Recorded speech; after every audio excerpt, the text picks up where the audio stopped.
महापुरानं मराठवाड्यातल्या शेतकऱ्यांना देशोधडीला लावलंय। हाताशी आलेली सगळी शेतातली पिकं वाहून गेली आहेत। पशुधनाची ही नासाडी झाली आहे। हे कमी की काय, घरात होतं नव्हतं तेही पुरामध्ये वाहून गेले आणि त्यामुळे शेतकरी हतबल झालाय। जालना जिल्ह्यातील सोयाबीन उत्पादक शेतकऱ्याची व्यथा मांडणारा एक रिपोर्ट बघूया।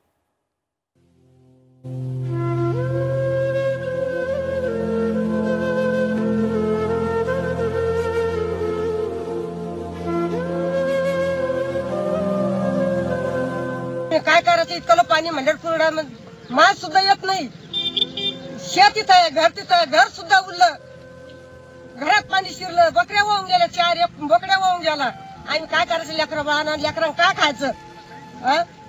आम्ही कसं राहायचं, कसं खायचं? आमचे लेकरं बाळ कसे जगायचे? महापुरानं सगळं काही हिरावून नेल्यानंतर अक्षरशः रडकुंडीला आलेल्या या जालना जिल्ह्यातील वाकळोणी गावातील जिजाबाई अवघड सलग 3 ते 4 दिवसांच्या पावसानं जिजाबाईंच्या 3 एकर शेतात लावलेला सोयाबीन मातीमोल झालाय। सोयाबीनला नुकत्याच शेंगा धरल्या होत्या। पाण्याखाली सोयाबीन गेल्यानं सोयाबीनच्या शेंगा आता कुजल्यात। शेतातलं नुकसान कमी की काय, घरातलं होतं नव्हतं तेवढं सगळं पुराच्या पाण्यामध्ये वाहून गेलं। जोडधंदा म्हणून पाळलेल्या शेळ्या सुद्धा पुराच्या पाण्यात वाहून गेल्यात। त्यामुळे घराची कारभार नसलेल्या जिजाबाईंसमोर पुढे जगायचं तरी कसं, असा प्रश्न आता निर्माण झालाय। काय करायचं, इतकं पाणी म्हणलं पुरडा माल सुद्धा येत नाही। शेत इथं आहे, घर तिथं आहे, घर सुद्धा उरलं, घरात पाणी शिरलं, बकऱ्या वाहून गेल्या, 4 बोकड्या वाहून गेला। आम्ही काय करायचं, लेकरं बाळांना लेकरांना काय खायचं? आम्ही कसं राहायचं, कसं खायचं? आमचे लेकरं बाळ कसे जगायचे? इतकं पाणी म्हणलं दुसरं धान्य कसं यायचं? घरात धान्य नाही आम्हाला खायला।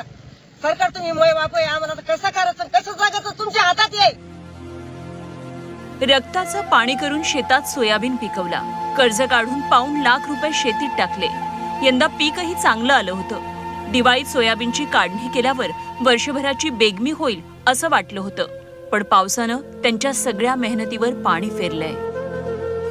पूर्ण सोयाबीनची त्याच्यात हे असं पाणी, सगळं पाणी, हे असं सोयाबीन खराब झालेलं आहे। आता शेंगा सोडून गेल्या, त्याला काय करायचं? कसं 12 महिने जगायचं, कसं राहायचं? वर्षभर जगायचं कसं, असा यक्ष प्रश्न असतानाच डोक्यावरील छप्परही टिकेल की नाही याची शाश्वती नाही।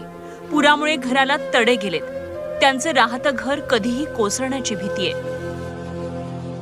पाण्यामुळे ही भीत खचली, पूर्ण घर डॅमेज झालेले, पलीकून आलीकून राहण्याजोगतं नाही। म्हणजे त्यामध्ये कुंकून बी हे सरपटणारे साप वगैरे काही बी घुसू शकतं, इतकी विद्राव भयानक परिस्थिती झालेली।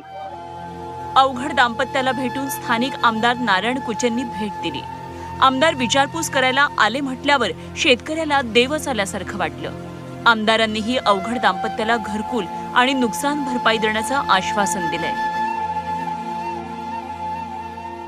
पावसामध्ये जर आपत्तीमध्ये, अतिवृष्टीमध्ये जरी वाहून गेलं त्यांना मदत मिळते। बैलाचे 34,000 मिळतात, शेळीचे 15,000 मिळतात आणि घराला तडा गेला। मी स्वतः पाहिलंय।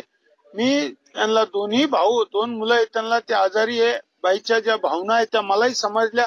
मी दोन्ही घरकुल द्यायचे, पण प्रधानमंत्री आवास योजनेतून दोन्ही घरकुल देऊ आणि त्यांचं जे सोयाबीनचं नुकसान झालंय ते सोयाबीनचं सुद्धा अतिवृष्टीमध्ये त्यांना अनुदान देण्यात येईल। नुकसान झालेलं अवघड दाम्पत्य फक्त प्रातिनिधिक उदाहरण आहे। गावच्या गावं पुरानं उद्ध्वस्त झालीत। शेतकऱ्यांसमोर जगण्याचा प्रश्न निर्माण झालाय। सरकारनं शेतकऱ्यांचा मायबाप व्हावं आणि त्यांना या संकटातून बाहेर काढावं अशी मागणी होतीये। नितेश महाजन, झी 24 तास, जालना।